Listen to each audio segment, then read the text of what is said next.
কোটা সংস্কার আন্দোলনের সুযোগে দেশের গুরুত্বপূর্ণ স্থাপনায় আগুন দেয় নাশকতাকারীরা। আগুনে পুড়িয়ে দেয়া হয় বনানীর সেতু ভবন, মহাখালীর দুর্যোগ ব্যবস্থাপনা ভবন। পুড়ে ছাই হয় ভবন দুটির বিভিন্ন যন্ত্রাংশ, গাড়ি ও গুরুত্বপূর্ণ কাগজপত্র। সোমবার ভবন দুটি পরিদর্শন করেন ১৪ দলীয় জোটের নেতারা। ঘুরে দেখেন ধ্বংসযজ্ঞ, সবখানেই ছড়িয়ে ছিটিয়ে আছে ক্ষতচিহ্ন। এ সময় ভবনের কর্মকর্তাদের সঙ্গে কথা বলেন নেতারা। পরে সাংবাদিকদের জানান, বাংলাদেশ দুর্যোগ ব্যবস্থাপনায় বিশ্বে সুনাম কুড়িয়েছে। আন্দোলনের নামে এমনভাবে রাষ্ট্রীয় সম্পদ ক্ষতি করায় সামনে বড় দুর্যোগ আসলে ব্যবস্থাপনা করা কঠিন হবে। একটা ঝড় যদি আসে, এখন যেটা হওয়ার সম্ভাবনা রয়েছে সামনে, একটা বন্যা যদি আসে, তাহলে আমরা কীভাবে মোকাবিলা করবো আমরা জানি না। এই দুষ্কৃতিকারীরা বাংলাদেশকে একটা অকার্যকর রাষ্ট্র বানানোর চেষ্টা করেছে।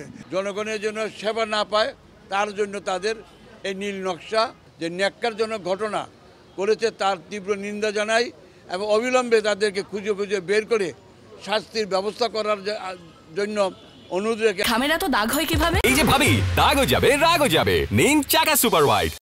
জামাত বিএনপি পরিকল্পিতভাবে আগুন দিয়েছে মন্তব্য করে নাশকতাকারীদের দ্রুত বিচারের আহ্বান জানান জোটের সমন্বয়ক আমির হোসেন আমু।